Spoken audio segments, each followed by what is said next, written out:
우리 주님께서는 우리를 다시 부르십니다. 처음 우리를 제자로 부르실 때의 부르심이 있지만 때로는 우리의 인간의 연약함이 있지요. 또 죄성이 있습니다.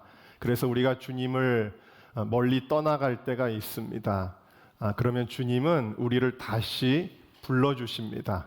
엘리야가 호렙산에서 다시 부르시는 주님을 만났었지요. 또 사도 바울도 고린도에서 네가 잠잠하여 있지 말고 두려워하지 말고 일어나라는 주님의 음성을 다시 듣기도 하였죠. 야곱은 얍복강에서 주님과 다시 만나는 주님의 콜링을 경험하게 되었습니다. 우리가 한 번의 결단으로 안 될 때가 많이 있습니다. 우리의 죄성과 연약함을 주님은 아시고 주님은 우리의 인생이 진토, 먼지에 불과하다는 것을 알기 때문에 우리가 시간이 지나면 식어지고 흐트러지고 주님을 떠나게 될 때 주님은 우리를 다시 불러주십니다. 오늘 이 전교인 헌신 예배가 다시 부르시는 주님의 음성을 듣는 귀한 시간이 될 수 있기를 주님의 이름으로 축원합니다. 오늘 본문의 주인공인 베드로도 마찬가지였습니다. 처음 그는 예수님의 부르심을 받았지요. 그리고 엄청난 결단을 합니다. 내가 주님을 위하여 가족도 버리고 배도 버리고 그물도 버리고 주님을 따라가겠습니다. 그는 예수님께 온 인생을 걸었습니다. 그리고 정말 주님을 3년 반 동안이나 따라다녔고 충성스러운 제자였습니다. 그러나 그도 연약한 인생이었습니다. 죄성을 가진 부족한 먼지에 불과했습니다. 결국 그는 내가 주님을 위해서는 목숨도 아까워하지 않을 것입니다. 다른 사람들은 다 주님을 버려도 나는 절대 예수님을 버리지 않을 거예요 라고 말한 지 불과 몇 시간 후에 나는 예수를 알지도 못한다 하니 그것에 넘어서서 예수를 저주까지 하는 그러한 실패를 그는 경험하게 되었습니다. 그리고 이 자신의 실패한 모습을 본 베드로는 크게 낙담하고 실망합니다. 예수님께서 부활하셨다라는 것을 경험하였음에도 너무나 잘 알았음에도 불구하고 예수님이 부활한 이후의 베드로의 그 궤적을 보면 그는 고향으로 내려갔습니다. 무엇을 의미합니까? 더 이상 나는 예수님의 제자라고 할 수가 없어. 나는 이제 고향에 돌아가서 예전처럼 살 거야. 나는 예전처럼 물고기 잡고 어부로 살 거야. 라고 자신의 제자의 삶을 포기하였습니다. 그러나 여러분, 주님은 베드로를 포기하지 아니하셨습니다. 주님은 우리를 제자로 다시 부르신다라는 것입니다. 오늘 이 시간이 저와 여러분 모두가 다시 주님의 부르심 앞에 서는 시간이 될 수 있기를 주님의 이름으로 축원합니다. 목회를 하면서 마음이 답답할 때가 있습니다. 어떨 때 답답하냐면 예배 시간에 많은 분들이 참여하지 않을 때 마음이 답답하고 실망이 될 때가 있습니다. 아니, 어떤 분을 떠올리면서 또 많은 분들이 떠올리면서 이 예배 자리에 계셔야 될 텐데 왜 안 계실까? 어떤 이유 때문일까? 이런 마음이 들면 마음에 실망이 되기도 하고 또 내가 목회를 잘 못하나? 내가 목회를 잘 못하기 때문에 우리 성도들이 열심을 내지 못하나? 또 어떨 때는 교회에서 뭘 하자고 딱 이야기를 합니다. 교회에 정말 해야 될 일들이 있어서 같이 봉사합시다. 그러면 시간이 꼭 없어서라기보다는 열심히 없기 때문에 많은 분들이 봉사에 참여하지 않고 늘 하시던 분들만 교회 일에 참여하시는 것도 볼 때 마음에 굉장히 실망이 될 때가 있습니다. 때로는 정말 이 답답함이 막 올라올 때도 있습니다. 그리고 또다시 그것이 좌절로 이어질 때가 있습니다. 내가 목회를 잘 못하나? 내가 설교를 잘 못해서 성도들이 감동을 못 받아서 이렇게 헌신을 못하나? 이런 책망과 스스로에 대한 책망과 좌절의 그런 마음이 들 때가 있지요. 그러면서 때로는 어느 교회나 다 그렇잖아. 요즘에 어느 교회인들 요즘에 그렇게 열심을 내서 예배를 드리며 기도를 하며 또 충성하고 봉사를 해. 그래도 우리 교회 정도면은 다른 교회에 비하면 낫지 하면서 스스로를 합리화하고 스스로를 위로할 때도 얼마나 많이 있는지 모릅니다. 그러면서도 마음속에 숙제가 있어요. 그래도 어떻게 하면 우리가 더 예배할 수 있을까? 어떻게 하면 우리가 더 주님 앞에 기도할 수 있을까? 어떻게 하면 성도들이 주님 앞에 사명 감당하며 주님께서 주신 그 뜻을 이룰 수가 있을까? 늘 마음속에 그것이 목회자에게는 숙제가 되어집니다. 어떻게 하면 그렇게 할 수가 있을까? 그럼 여러분, 예를 들어서 우리 아이들 같은 경우는 우리 아이들이 정말 대한민국에서 최고인 것 같습니다. 예배도 너무 잘 드리고. 근데 아이들 같은 경우는 예배 나오게 하려면 어떻게 하죠? 피자 사줄게, 또 맛있는 거 사줄게, 아이스크림 사줄게. 그러면 이제 아이들은 나올 때도 있고, 니네 달란트 시장 거기 이제 달란트 줄 거야. 그러면 아이들이 그것이 또 욕심이 나서 성경 구절을 외우기도 하고 또 전도도 하기도 하고 항상 어떤 보상을 주게 되어지잖아요. 그러니까 인간은 어떤 보상을 바라면 좀 움직이는 존재이기 때문이잖아요. 그럼 저도 그렇게 설교를 할 때가 있습니다. 여러분, 하나님께서 우리가 열심히 예배하면 축복하실 것입니다. 우리가 기도하면 축복하실 것이고, 여러분들이 사명 감당하면 하나님이 여러분들의 삶의, 자녀의 가정과 또 사업과 직장에 엄청나게 축복하실 것입니다. 물론 맞는 말이고 여러분들 아멘 하신 건 너무 잘하신 것인데, 어떨 때는 마음속에 회의가 들 때가 있습니다. 늘 어떤 이유로 사람들을 움직이는 것에 대한 회의를 갖게 되어집니다. 이것에 대한 근본적인 답이 될 수가 없는 거예요. 어떻게 하면 우리가 하나님 앞에 예배하고 기도하고 충성할 수 있을까에 대한 근본적인 답이 되지 않는 것입니다. 그러면 도대체 어떻게 해야 할까요? 자, 이 질문에 대한 답이 바로 오늘 말씀에 나오는 것입니다. 그 답은 바로 사랑입니다. 주님께서는 물으십니다. 요한의 아들 시몬아, 네가 나를 정말 이 다른 사람들보다도 더 나를 사랑하느냐라고 묻습니다. 아, 그렇구나. 우리가 예배에 소홀히 하는 이유는 바빠서가 아니구나. 우리가 충성하지 않는 이유는 피곤해서가 아니구나. 우리가 기도하지 않는 이유는 단순히 우리가 알지 못해서가 아니구나.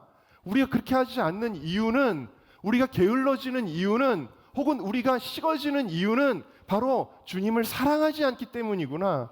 만약 우리 교회 성도들이 주님 앞에 예배하지 않고 기도하지 않고 충성하지 않는다면 그것은 무엇이 문제가 생긴 거냐면 주님을 사랑하는 마음에 변화가 생긴 것이구나. 이 사랑이 식어진 것이구나 라는 것을 깨닫게 되어집니다. 여러분, 예수님이 오늘 베드로에게 질문하실 때에 궁극적인 목적은 뭐냐면 예수님을 통해서, 이 말씀을 통해서 베드로가 양을 치는 거예요. 제자의 삶을 살아가는 것이 목적입니다. 근데 예수님께서는 너 이제 다시 제자로 살 수 있겠니? 너 다시 양을 좀 칠 수 있겠니? 양을 좀 먹일 수 있겠니? 라고 묻지 아니하셨습니다. 왜냐? 이 양을 먹이고 양을 치는 것은 예수님께 대한 사랑이 없으면 전혀 할 수 없는 일이기 때문입니다. 여러분, 주님을 향한 사랑이 식어지면 우리는 주님을 위해 헌신하지 못합니다. 주님을 위해 예배하는 시간도 아깝게 느껴지고 기도하는 것이 너무나 귀찮아지고 주를 위한 봉사와 사명은 꼭 내가 해야 돼, 누군가가 하면 되지가 되는 것입니다. 그래서 주님은 베드로에게 너 능력이 되느냐? 너 스펙이 되느냐? 너 또다시 넘어지지 않을 자신이 있느냐? 너에게는 정말 강한 의지와 노력이 있느냐? 이런 것들을 묻지 아니하시고 한 가지를 물으시는데, 그것은 베드로야, 너 나를 지금도 여전히 사랑하느냐? 라고 물으시는 것입니다. 여러분, 우리가 왜 교회 일이 힘든가요? 일이 많아서가 아닙니다. 주님께 대한 사랑이 식어졌기 때문입니다. 그러나 나를 사랑하사 나를 위하여 자기 몸을 버리신 하나님의 아들 예수 그리스도의 그 사랑을 기억하고 그 예수님께 우리의 사랑을 고백하게 되어질 때는 우리가 어떻게 되나요? 교회 와서 살게 되어집니다. 교회가 너무 좋은 거예요. 예배드리는 것이 너무 좋은 것입니다. 기도하는 시간이 너무나 행복한 것입니다. 내가 가지고 있는 모든 것들을 막 다 주고 싶은 것입니다. 사랑하면 막 다 드리고 싶은 것입니다. 그리고 내가 막 연구하게 되는 거예요. 내가 주님을 어떻게 하면 기쁘시게 할 수 있을까? 내가 어떻게 하면 주님의 뜻을 이룰 수 있을까? 자꾸 연구하고 생각하고 내가 주님을 위하여 할 수 있는 일을 스스로 찾아서 하게 되어지는 것입니다. 때로는 여러분, 어떤 분들은 감격 없이 목사님 감격 없이 그걸 어떻게 합니까? 감격 없이 기도합니까? 그런 분들도 있지만 어떤 분들은요 막 뜨거운 감격이 없어도 예배의 자리를 지키고 또 기도의 시간들을 채워나가고 뜨거운 감격이 없어도 그래도 주님께서 맡겨주신 일은 끝까지 해내는 분들이 있는데요. 여러분 그것은 감격이 없는 것처럼 보여도 억지로 하는 것처럼 보여도 그렇게 억지로라도 하는 이유가 뭐냐면요. 바로 사랑 때문입니다. 사랑이 있으니까 하는 거예요. 여러분 예를 들어서 여러분의 자녀를 위해서 여러분들이 허리띠를 졸라매고 직장에 나가고 사업을 하고 일을 하는데 매일같이 감격이 일어납니까? 아, 나는 우리 자녀들을 너무 사랑하기 때문에 나는 어떤 일을 해도 피곤치 않고 항상 기뻐, 항상 이런 감격 가운데 일하시나요? 그렇지 않죠. 때로는 정말 몸이 천근만근 같고 너무 힘들고 모든 것이 귀찮아서 억지로 출근하고 억지로 사업하고 억지로 일하러 다니는 거예요. 그래도 여러분 그 억지로 하는 것 같아도 거기에 뭐가 있는 거예요? 여러분들의 자녀를 향한 사랑이 있는 거예요. 사랑이 있으면 사람을 움직이게 된다라는 것이죠. 그래서 주님은 물으시는 거예요. 요한의 아들 시몬아, 네가 나를 사랑하느냐라고 물으십니다. 그리고 동일하게 오늘 우리들에게도 주님께서는 물으십니다. 우리 은정교회 모든 성도들에게 저와 여러분에게 물으시는 거예요. 네가 나를 다른 사람들보다 더 사랑하니? 라고 주님이 묻고 계신 것입니다. 그러면서 우리가 잃어버렸던 첫사랑 에베소 교회를 향해서 네가 예전에 뜨겁게 나를 사랑했는데 그 처음 사랑을 네가 버렸구나 하시면서 우리에게 사랑을 물으시는 것입니다. 그래서 첫 번째 숙제가 해결이 됐습니다. 아, 교회가 열심을 내지 않을 때 성도들이 저를 포함해서 우리 모두가 주님을 향한 열심을 잃어버릴 때 그 근본적인 원인은 환경이나 상황이나 조건이 아니었구나. 그것은 우리의 사랑이구나 하는 것을 알게 됐다라는 거예요. 첫 번째 숙제는 해결이 됐어요. 그런데 그것보다 더 어려운 숙제가 있습니다. 그 어려운 숙제가 뭔지 아세요? 어떻게 하면 그 사랑을 회복할까라는 거예요. 어떻게 하면 그 사랑을 회복할 수 있을까? 예수님을 사랑하는 그런 마음은 어떻게 해야 부어지지? 성도들이 어떻게 하면, 어떻게 설교를 하면 사랑하는 마음이 다시 막 일어나지? 그럼 처음에 생각하는 게 이런 거예요. 예수님이 여러분들을 사랑했잖아요. 예수님이 여러분들을 위해서 골고라 십자가의 길을 그걸 올라가셨고 여러분들을 위해서 두 손에 못이 박히고 옆구리에 창이 찔리고 물과 피를 다 쏟으시면서도 여러분들을 위해 기도하셨잖아요. 그리고 예수님께서 그 생명 바쳐서 여러분들에게 부활의 생명을 선물로 주셨잖아요. 그러니까 여러분 예수님의 사랑을 받았기 때문에 여러분 주님을 사랑하는 것이 마땅합니다 라고 설교를 해도 그걸 모르는 사람이 어디 있어요? 이미 예수 믿는 우리들은 그걸 다 알고 있거든요.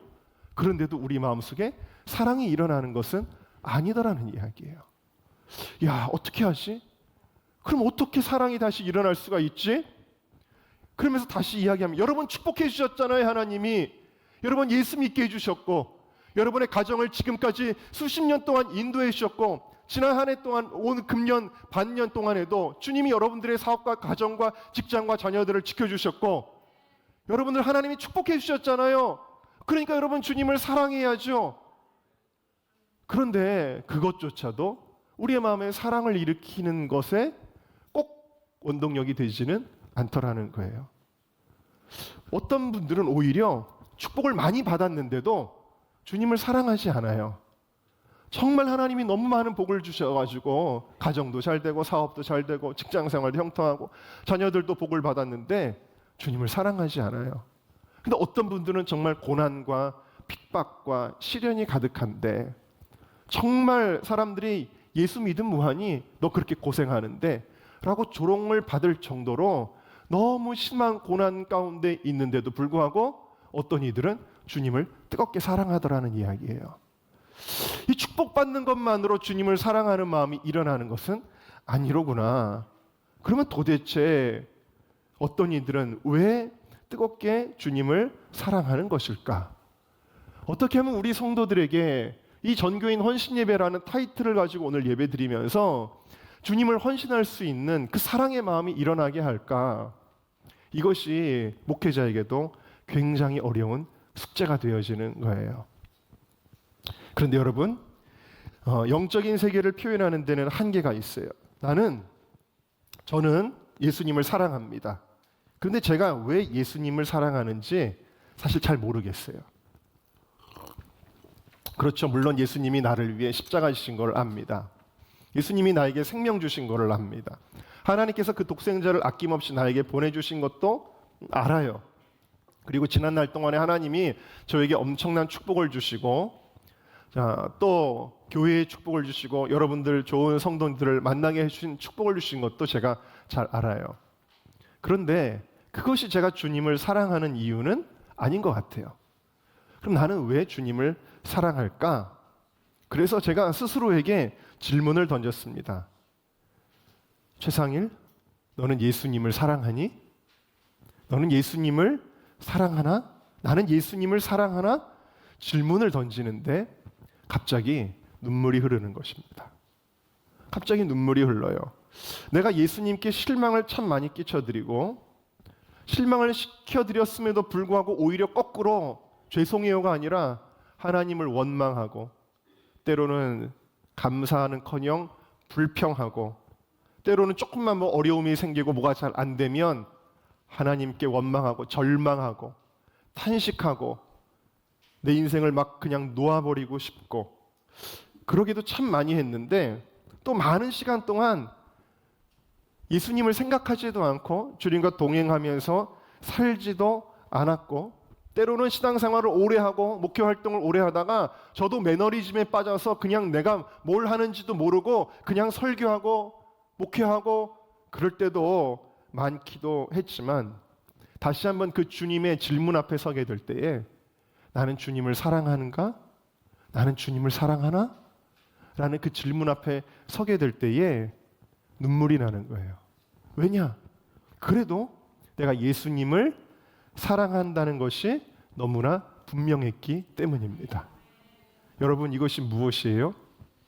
여러분들의 안에 이미 예수님을 사랑하는 마음이 있다는 것입니다.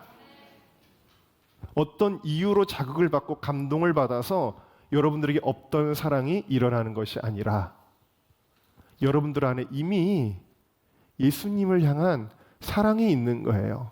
왜? 우리가 예수를 주로 고백할 때 이미 성령께서 우리 마음에 오셨기 때문입니다.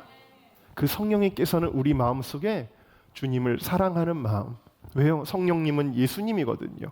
예수님은 하나님 아버지께 사랑으로 순종하셨거든요. 그래서 우리 안에는 이미 예수님을 향한 사랑이 있는 것입니다. 예수님은요, 요한의 아들 시몬아, 네가 나를 사랑하느냐? 라고 물으실 때에 그 질문을 통해서 3번이나 그 질문을 하시면서 베드로의 마음속에 있는 그 사랑을 다시 끄집어내신 것입니다. 왜요? 베드로가 예수님 부인한 것 같아도 실패한 자신의 모습 때문에 통곡을 하면서 닭 울음소리를 듣고 울었죠. 그렇게 실패한 것 같아도 그리고 나는 이제 제자의 삶을 못 살아. 예수님 부활하셨어도 난 예수님 이제 못 만나. 그러면서 고향으로 터벅터벅 내려갔어도 그리고 난 이제 모든 과거의 일들을 잊어버릴 거야. 그냥 나는 물고기나 잡으며 살다가 가야지 하면서 매일같이 새벽에 일어나 그물을 메고 물고기를 잡으러 나가는 삶을 살고 있었어도 베드로의 마음속에는 도저히 지워지지 않는 것이 있었어요. 베드로의 마음속에는 도저히 삭제할 수 없는 것이 있었어요. 이 베드로의 마음속에는 도저히 잊어버릴 수 없는 것이 있었어요. 그게 뭐냐면 예수님을 향한 사랑이었습니다. 여전히 사랑하고 있었던 것입니다. 예수님께서 베드로에게 물으실 때에 베드로가 대답하는 거예요. 주님, 내가 주님을 사랑하는 줄 주님이 아시잖아요. 어제 시청 광장에서 서울 광장에서 3년 만에 퀴어 축제가 열리게 되는데 이거를 그냥 우리가 아무 소리도 내지 아니하면 그래 저게 옳은 거구나 라고 사람들이 생각을 합니다. 그래서 이것은 하나님 앞에 죄이며 이것은 이 나라에 결코 하나님의 축복을 가져오지 못하는 정말 또 다음 세대에 정말 악영향을 끼치는 것임을 목소리를 내는 성도들이 필요한 것입니다. 그래서 퀴어 축제가 열렸던 시청 광장이 있으면 그 건너편에 한국교회 성도들이 어제도 많이들 모여서 예배하고 기도하고 눈물 흘리며 저들을 중보하며 또 이 나라와 이 민족을 위해 기도하셨죠. 여러분 이 사진을 보시면 알겠지만 어제도 퀴어 축제 자리에는 많지는 않습니다. 그렇게 많지 않은데 우리 한국교회 성도들이 저는 어제 참여는 못했지만 우리 성도들도 가신 분들이 어제 많이 계신 걸로 알고 있습니다. 어제 청년들도 다녀왔는데 다녀온 청년들에게 물었습니다. 저기 처음에 가서 제일 먼저 들었던 생각이 뭐니? 목을 느꼈니? 라고 물을 때 공통적으로 똑같이 이야기하는 것이 있었습니다. 그게 뭐냐면 제가 질문을 던지는 분들마다 똑같은 대답을 하는데 그게 뭐냐면 한국교회가 아직 죽지 않았구나. 한국교회가 아직 살아있구나. 한국교회가 아직 하나님을 사랑하는구나. 그거를 느낄 수 있다는 거예요. 너무 많은 이들이 정말 간절한 마음으로 눈물 흘리며 기도하는 그 모습을 보면서 한국교회가 이러니 저러니 해도 그래도 아직 주님을 뜨겁게 사랑하는구나. 그것을 느낄 수가 있었는데 그런데 어제 놀라운 일이 있었습니다.